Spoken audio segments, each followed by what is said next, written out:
नमस्कार, जय हिंद दोस्तों। स्वागत है आपका आपके अपने यूट्यूब चैनल पर। आज के इस वीडियो में जो टॉपिक हम करेंगे वो है सौर मंडल, सोलर सिस्टम। तो हमारे सौर मंडल में क्या क्या है, उन सारी चीज़ों के बारे में हम जानकारी इकट्ठी करेंगे और ये क्लास बहुत ही शानदार रहने वाली है। अगर आप अंत तक देखेंगे तो सौर मंडल की हर एक जानकारी आपको समझ में आ जाएगी। सूक्ष्म सौर मंडल किसे कहते हैं, किस ग्रह के सर्वाधिक चंद्रमा है, पृथ्वी की बहन किस ग्रह को कहा जाता है, आंतरिक और बाह्य ग्रह कौन से होते हैं, इन सब के बारे में आपको जानकारी मिलने वाली है। तो वीडियो को लाइक कर लीजिएगा, चैनल को सब्सक्राइब कर लीजिएगा। चलिए शुरू करते हैं आज की ये बेहतरीन क्लास।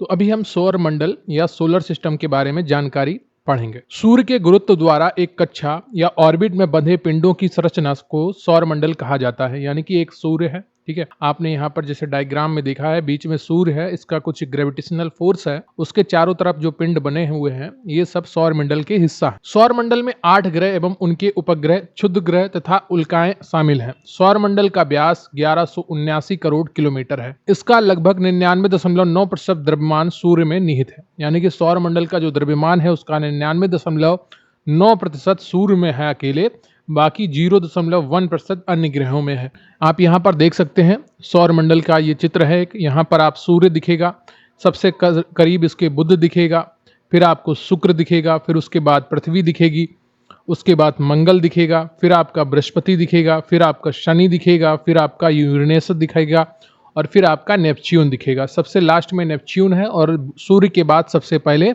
बुध आता है, जिसको अंग्रेजी में मरकरी कहते हैं। तो ये ग्रहों का क्रम है। सबसे पहले हम सूर्य के बारे में जानकारी देखेंगे। सूर्य हमारी आकाश गंगा में स्थित एक तारा है जिसे सौर मंडल का जनक कहा जाता है। सूर्य की त्रिज्या 6.96 गुणे 10 की पावर 5 किलोमीटर है। यहाँ पर 105 नहीं होगा, 10 की पावर 5 होगा, ठीक है। पृथ्वी की तुलना में यह 109 गुना बड़ा है। सूर्य की वर्तमान आयु 4.7 अरब वर्ष है। यह आकाश गंगा के केंद्र की परिक्रमा लगभग 25 करोड़ वर्ष में पूरा करता है। इस अवधि को ब्रह्मांड वर्ष कहा जाता है। सूर्य अपने अक्ष पर 60 डिग्री का कोण बनाते हुए पश्चिम से पूर्व की ओर घूमता है। यह प्रतिवर्ष 12 तारामंडल से होकर गुजरता है तथा प्रत्येक माह एक राशि से दूसरी राशि में संक्रमण करता है। इस प्रक्रिया को संक्रांति या अयनांत या सोलिस्टिस कहते हैं, ठीक है। तो जो सूर्य है वो 12 तारामंडलों से होकर गुजरता है, प्रत्येक माह में एक राशि से दूसरी राशि में संक्रमण करता है। सूर्य की बाहरी सतह का तापमान लगभग 6000 डिग्री सेल्सियस होता है। सूर्य को ऊर्जा नाभिकीय संलयन न्यूक्लियर फ्यूजन अभिक्रिया से प्राप्त होती है। सूर्य एक गैसीय पिंड है जिसमें हाइड्रोजन 71%, हीलियम 26.5% एवं अन्य तत्व 2.5% है। सूर्य का केंद्रीय भाग क्रोड या कोर कहलाता है, जिसका ताप लगभग 1.5 10 की गुणे 10 की पावर 7 होगा, यहाँ पर डिग्री सेल्सियस होता है। सूर्य का जो भाग हमें आंखों से दिखाई देता है उसे प्रकाश मंडल, फोटोस्फीयर कहते हैं। प्रकाश मंडल में किनारे का भाग प्रकाश रहित होता है जिसे वर्णमंडल, क्रोमोस्फीयर कहा जाता है। सूर्य का बाह्यतम भाग जो केवल सूर्य ग्रहण के समय दिखाई देता है, किरीट या कोरोना कहलाता है। कभी कभी प्रकाश मंडल से परमाणुओं का तूफान इतनी वेग से निकलता है कि सूर्य की आकर्षण शक्ति को पार कर अंतरिक्ष में चला जाता है। इसे सौर ज्वाला कहते हैं, सोलर फ्लेयर्स। सौर ज्वाला जहां से निकलती है वहां काले धब्बे से दिखाई पड़ते हैं। इन्हें ही सौर कलंक या सन स्पॉट्स कहा जाता है। ये सूर्य के अपेक्षाकृत ठंडे भाग होते हैं जिनका तापमान लगभग 1500 डिग्री सेल्सियस होता है। सौर कलंक के सर्वाधिक काले केंद्रीय भाग को अम्बरा कहते हैं, जो हल्के काले भाग पेनम्बरा से घिरा होता है। सौर कलंक प्रबल चुंबकीय विकिरण उत्सर्जित करता है जो पृथ्वी के बेतार संचार व्यवस्था को बाधित करता है। यह प्रक्रिया औसतन 11 वर्षों के समानांतराल पर पूरी होती है, जिसे सौर कलंक चक्र कहते हैं। जब यह पृथ्वी के वायुमंडल में प्रवेश करता है तो हवा के कणों से टकराकर रंगीन प्रकाश उत्पन्न करता है, जिसे उत्तरी व दक्षिणी ध्रुव पर देखा जा सकता है। उत्तरी ध्रुव पर इसे अरोरा बोरियालिस एवं दक्षिणी ध्रुव पर इसे अरोरा ऑस्ट्रियालिस कहते हैं। अब हम बात करेंगे सौर मंडल के ग्रहों के बारे में। किसी तारे के चारों ओर एक निश्चित कक्षा में परिक्रमा करने वाले प्रकाश रहित आकाश पिंड को ग्रह, प्लेनेट कहा जाता है। ग्रहों के पास अपना प्रकाश नहीं होता है। यह सूर्य के प्रकाश से ही प्रकाशित होते हैं तथा ऊष्मा प्राप्त करते हैं। ठीक है, तो एक बात आप समझ लीजिए, ग्रहों के पास अपना कोई प्रकाश नहीं होता है, ये सूर्य के प्रकाश से प्रकाशित होते हैं। जैसे पृथ्वी पर जब सूर्य का प्रकाश आता है तो पृथ्वी प्रकाशित होती है, चंद्रमा जब चमकता है तो उस पर सूर्य का प्रकाश पड़ रहा होता है। जितने भाग में सूर्य का प्रकाश पड़ रहा होता है उतनी ज्यादा चंद्रमा हमको चमकता हुआ दिखाई पड़ता है। सभी ग्रह सूर्य की परिक्रमा पश्चिम से पूर्व दिशा में करते हैं, जबकि शुक्र एवं अरुण सूर्य की परिक्रमा पूर्व से पश्चिम दिशा में करते हैं। ग्रहों द्वारा अपने अक्ष पर घूमना घूर्णन अथवा परिभ्रमण कहलाता है, जबकि उनके द्वारा सूर्य के चारों तरफ चक्कर लगाना परिक्रमण कहलाता है। अंतरराष्ट्रीय खगोलीय संघ IAU की ग्रह की नई परिभाषा के अनुसार ग्रह उन्हीं आकाशीय पिंडों को माना जाएगा जो अपनी निश्चित कक्षा में ग्रह की परिक्रमा करते हों और जिनमें पर्याप्त द्रव्यमान हो, जिससे वह अपनी गुरुत्वाकर्षण शक्ति के माध्यम से अपना स्वरूप लगभग गोल रख सकें तथा वह अन्य ग्रहों की कक्षा का अतिक्रमण नहीं करते हों। वर्तमान समय में सौर मंडल में कुल 8 ग्रह हैं। प्लूटो को वर्ष 2006 में ग्रह की श्रेणी से हटाकर बौने ग्रह का दर्जा प्रदान किया गया था। सौर मंडल के वे खगोलीय पिंड जिनकी कक्षा किसी अन्य पड़ोसी पिंड की कक्षा में स्थित हो किंतु वह उपग्रह ना हो, उन्हें बौने ग्रह की संज्ञा दी जाती है। अब हम बात करेंगे ग्रहों के बारे में। पार्थिव या आंतरिक ग्रह, ये किन्हें कहते हैं? बुध, शुक्र, पृथ्वी और मंगल को पार्थिव या आंतरिक ग्रह कहते हैं। जोवियन या बाह्य ग्रह, बृहस्पति, शनि, अरुण और वरुण को जोवियन या बाह्य ग्रह कहते हैं। ठीक है, जोवियन प्लैनेट और आउटर प्लैनेट। अगर हम आकार के आधार पर ग्रहों का अवरोही क्रम देखें, यानी कि बड़े से छोटा क्रम देखें, तो सबसे बड़ा ग्रह बृहस्पति है, फिर शनि आता है, उसके बाद अरुण आता है, फिर वरुण आता है, 5वें नंबर पर पृथ्वी आती है, 6ठे नंबर पर शुक्र आता है, 7वें नंबर पर मंगल आता है और सबसे छोटा ग्रह बुध है 8वें नंबर पर। अगर द्रव्यमान के अनुसार ग्रहों का अवरोही क्रम देखेंगे तो 1 नंबर पर बृहस्पति आएगा, दूसरे नंबर पर शनि आएगा, तीसरे पर वरुण आएगा, चौथे पर अरुण आएगा, 5वें पर पृथ्वी आएगी, 6ठे पे शुक्र आएगा, 7वें पे मंगल आएगा और 8वें पर बुध आएगा। सिर्फ अरुण और वरुण का स्थान बदलता है। आकार के आधार पर वरुण अरुण से पहले आता है और द्रव्यमान के आधार पर वरुण अरुण से पहले आता है। ठीक है, तो ये आप ध्यान रखिएगा। घनत्व के अनुसार ग्रहों का अवरोही क्रम देखेंगे तो प्रथम नंबर पर पृथ्वी आएगी, फिर बुध आएगा, फिर शुक्र आएगा, फिर मंगल आएगा, फिर वरुण आएगा, फिर बृहस्पति आएगा और फिर अरुण आएगा, फिर अंत में शनि आएगा। अगर सूर्य से दूरी के अनुसार सूर्य से कितनी दूरी पर स्थित है तो सबसे पास में बुध है, उसके बाद शुक्र है, फिर पृथ्वी है, फिर मंगल है, फिर बृहस्पति है, फिर शनि है, फिर अरुण है, फिर वरुण है। ठीक है, तो ये ग्रहों का क्रम था जो मैंने आपको बताया है। सूर्य से निकटता के कारण आंतरिक ग्रहों का निर्माण भारी पदार्थों से हुआ है, जबकि सूर्य से दूर होने के कारण बाह्य ग्रह हल्के पदार्थों से बने हैं। अब बात करेंगे हम सबसे पहले बुध या मरकरी ग्रह के बारे में, जो सूर्य के सबसे करीब है। यह सूर्य के सबसे निकट स्थित सौर मंडल का सबसे छोटा ग्रह है। इसके पास अपना कोई उपग्रह नहीं है। यह सौर मंडल का सबसे तेज कक्षीय गति करने वाला ग्रह है, जो सूर्य की परिक्रमा सबसे कम समय 88 दिन में पूरा करता है। ये चीज आप ध्यान रखिएगा। और ये अपने अक्ष पे घूर्णन की जो अवधि है इसकी वो 58.65 दिन है और परिक्रमण की अवधि 88 दिन है। उपग्रहों की संख्या इसकी 0 है। यह सर्वाधिक तापांतर वाला 600 डिग्री सेल्सियस वायुमंडल रहित ग्रह है। यह बुध की एक तस्वीर है, आपको थोड़ा चमकता हुआ यह ग्रह दिखता है। अगला जो ग्रह है हमारा वो है शुक्र। तो यह सूर्य से निकटवर्ती दूसरा ग्रह है, जो अपने अक्ष पर अंत ग्रहों के विपरीत पूर्व से पश्चिम, अन्य ग्रहों से विपरीत जो अन्य ग्रह हैं वो पश्चिम से पूर्व की तरफ भ्रमण करते हैं, जबकि यह पूर्व से पश्चिम की ओर यानी कि दक्षिणावर्त दिशा में परिभ्रमण करता है। बुध के समान इसका भी कोई उपग्रह नहीं है। आकार व द्रव्यमान में पृथ्वी के लगभग बराबर होने के कारण इसे पृथ्वी की बहन कहा जाता है। शाम को पश्चिम में और सुबह को पूर्व में दिखाई देने के कारण इसे सांझ का तारा तथा भोर का तारा भी कहा जाता है। शुक्र के वायुमंडल में कार्बन डाइऑक्साइड 95% तक है। इस कारण यहाँ प्रेशर कुकर की दशा उत्पन्न होती है। शुक्र का जो घूर्णन की अवधि है वो 243 दिन है और परिक्रमण की अवधि इसकी 225 दिन है। इसके भी उपग्रहों की संख्या 0 है। अगला जो हमारा ग्रह है वो है हमारी प्यारी पृथ्वी यानी कि अर्थ। यहाँ पर आप पृथ्वी का चित्र देख सकते हैं। यह सूर्य की दूरी के क्रम में तीसरा तथा आकार की दृष्टि से सभी ग्रहों में 5वां स्थान रखता है।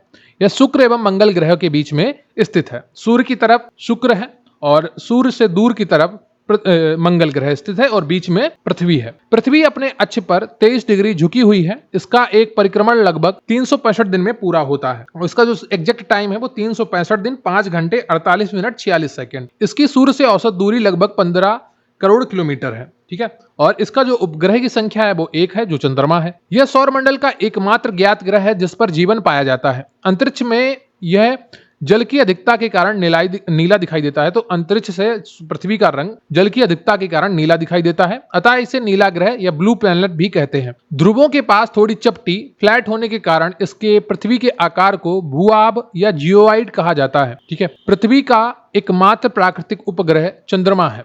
सौरमंडल में पृथ्वी के अतिरिक्त बृहस्पति, शनि, शुक्र एवं वरुण ग्रहों पर भी सक्रिय ज्वालामुखी पाए जाते हैं। थोड़ी सी जानकारी है यहाँ पर गोल्डीलॉक्स क्षेत्र के बारे में। गोल्डीलॉक्स क्षेत्र किसी सौरमंडल के तारे सूर्य से वह निश्चित दूरी होती है जहां स्थित ग्रहों का तापमान जीवन के लिए उपयुक्त होता है तथा ग्रह की सतह पर तरल जल पर्याप्त मात्रा में मौजूद होता है। अब हम बात करेंगे हमारे अगले ग्रह के बारे में, जो है मंगल यानी कि मार्स। इसको लाल ग्रह भी कहा जाता है, इसका आप चित्र देख सकते हैं। यह सूर्य की दूरी के क्रम में चौथा ग्रह है। यह सूर्य की परिक्रमा लगभग 687 दिनों में पूरी करता है और घूर्णन की अवधि जो इसकी है अपने अक्ष पर वो 24 घंटे 37 मिनट और 23 सेकंड है। मंगल ग्रह की सतह पर आयरन ऑक्साइड FeO2 की अधिकता होने के कारण यह लाल रंग का दिखाई देता है, इसलिए इसे लाल ग्रह भी कहा जाता है। मंगल ग्रह पर 2 ध्रुव होने के कारण यहाँ पर भी पृथ्वी के समान ऋतु परिवर्तन होता है।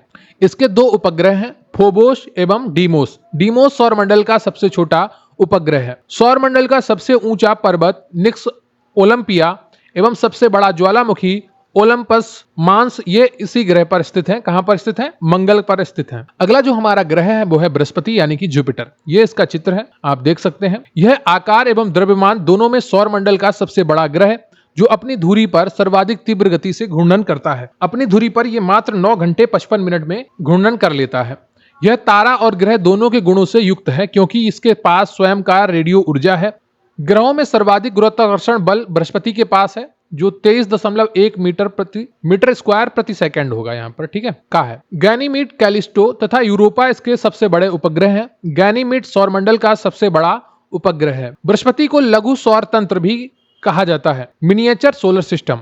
इसका बृहद आकार के कारण इसे तारा सदृश ग्रह भी कहा जाता है तथा इसे मास्टर ऑफ गॉड्स की भी संज्ञा प्रदान की गई है। जैसे भारत में आप एस्ट्रोलॉजी जब पढ़ते हैं तो जुपिटर को सबसे अच्छा और सबसे बड़ा कारक ग्रह माना गया है और ये भाग्य का कारक ग्रह माना जाता है। अब बात करेंगे शनि की यानी कि सैटर्न की। यहाँ पर आप शनि के चित्र देख सकते हैं। इसके चारों तरफ एक छल्लादार आकृति बनती हुई आपको दिखाई पड़ती है। यह सौरमंडल का दूसरा सबसे बड़ा ग्रह है। इसके चारों ओर पूर्ण विकसित वलय रिंग्स पाए जाते हैं। इसका घनत्व सभी ग्रहों में सबसे कम है। शनि का सबसे बड़ा उपग्रह टाइटन है। इसका फोबे उपग्रह अन्य उपग्रहों के विपरीत दिशा में गति करता है। शनि को गैसों का गोला एवं गैलेक्सी समान ग्रह भी कहा जाता है। शनि अंतिम ग्रह है जिसे पृथ्वी से आंखों से देखा जा सकता है। पृथ्वी से शनि का रंग पीला दिखाई देता है। अब हम बात करेंगे अरुण की यानी कि यूरेनस की। इसकी खोज 1781 ईस्वी में सर विलियम हर्शेल द्वारा की गई थी। यह सौरमंडल में क्रम से 7वां तथा आकार में तीसरा सबसे बड़ा ग्रह है। शनि की तरह इसमें भी वलय रिंग्स पाए जाते हैं। अरुण को अधिक अक्षीय झुकाव के कारण लेटा हुआ ग्रह भी कहते हैं। दूरदर्शी से देखने पर यह हरे रंग का दिखाई देता है। यह भी शुक्र की ग्रह की भांति ग्रहों की सामान्य दिशा के विपरीत अपने अक्ष पर पूर्व से पश्चिम दिशा में परिभ्रमण करता है। अगला जो हमारा ग्रह है वो है वरुण, जिसे नेपच्यून भी कहते हैं। इसकी खोज वर्ष 1846 में जॉन गाले द्वारा की गई थी। यह सूर्य से सर्वाधिक दूरी पर स्थित सौरमंडल का सबसे ठंडा ग्रह है। टिट्रोन एवं मेरिड इसके प्रमुख उपग्रह हैं। आकार, द्रव्यमान एवं आंतरिक संरचना अरुण से समान होने के कारण अरुण व वरुण को जुड़वा ग्रह भी कहा जाता है। अगला जो हमारा ग्रह है वो है यम यानी कि प्लूटो। इसकी खोज वर्ष 1930 में क्लाइड टॉम बैक द्वारा की गई थी। पहले इसे सौरमंडल का सबसे छोटा ग्रह माना जाता था, किंतु ग्रहों की नई परिभाषा के अनुसार अंतरराष्ट्रीय खगोलीय संघ IAU द्वारा इसे बौने ग्रह की श्रेणी में शामिल कर दिया गया। अब बात करेंगे क्षुद्र ग्रहों की, एस्टेरॉयड की। मंगल और बृहस्पति के ग्रह के मध्य क्षेत्र में सूर्य की परिक्रमा करने वाले छोटे से लेकर सैकड़ों किलोमीटर आकार के पिंडों को क्षुद्र ग्रह कहा जाता है। धूमकेतु या पुच्छल तारा, कॉमेट, धूल, बर्फ एवं गैस से बने ऐसे आकाशीय पिंड जो सूर्य की अनियमित रूप से परिक्रमा करते हैं उन्हें धूमकेतु या पुच्छल तारा कहा जाता है। पुच्छल तारे की पूंछ सूर्य की विपरीत दिशा में रहती है। पुच्छल तारे की शीर्ष को कोमा कहते हैं। हेली पुच्छल तारा भी इन्हीं में से एक है। ये 76 वर्षों के अंतराल के बाद दिखाई पड़ता है। अगला जो है वो है उल्कापिंड, मेटेरॉइड। उल्कापिंड अंतरिक्ष में तीव्र गति से घूमते हुए अत्यंत सूक्ष्म ब्रह्मांडीय कण है। धूल व गैस से निर्मित ये पिंड कभी कभी पृथ्वी के वायुमंडल में प्रवेश कर जाते हैं तो पृथ्वी के गुरुत्वाकर्षण के कारण तेजी से पृथ्वी की ओर आकर्षित होते हैं तथा वायुमंडलीय घर्षण से चमकने लगते हैं। इसीलिए इन्हें टूटता हुआ तारा कहा जाता है। अब बात करेंगे उपग्रह की, जिसे इंग्लिश में सैटेलाइट कहते हैं। ऐसे आकाशीय पिंड जो अपने ग्रहों के साथ साथ सूर्य की भी परिक्रमा करते हैं, उपग्रह कहलाते हैं। इनके पास ग्रहों के समान स्वयं का प्रकाश नहीं होता है, वस्तुतः ये सूर्य के प्रकाश से ही प्रकाशित होते हैं। ग्रहों के समान उपग्रहों का भ्रमण पथ भी परवलयाकार होता है। वर्तमान डेटा के अनुसार शनि के पास इस समय 146 उपग्रह हैं और बृहस्पति के पास 95 उपग्रह हैं, जो ज्ञात प्राकृतिक उपग्रह हैं। तो सबसे ज्यादा उपग्रह वाला जो ग्रह है वो है शनि, और इसके उपग्रहों की संख्या 146 है। ठीक है, तो ये डाटा आप ध्यान रखिएगा। यहाँ पर 83 पुराना डेटा लिखा है। लेटेस्ट डाटा जो आपका 1 दिसंबर 2023 तक का है, उसमें शनि के ज्ञात उपग्रहों की संख्या 146 है और बृहस्पति के ज्ञात उपग्रहों की संख्या 95 है। ठीक है, ये चीज आप ध्यान रखिएगा। चंद्रमा की बात कर लेते हैं, जो पृथ्वी का उपग्रह है। यह पृथ्वी का एकमात्र प्राकृतिक उपग्रह है जो वायुमंडल रहित है। इसे जीवाश्म ग्रह या फॉसिल प्लैनेट भी कहा जाता है। चंद्रमा पृथ्वी की परिक्रमा एवं अपने अक्ष पर घूर्णन लगभग एक समान समय 27 दिन 8 घंटे में पूरा करता है। इसलिए सदैव चंद्रमा का लगभग 59% भाग ही दिखाई देता है।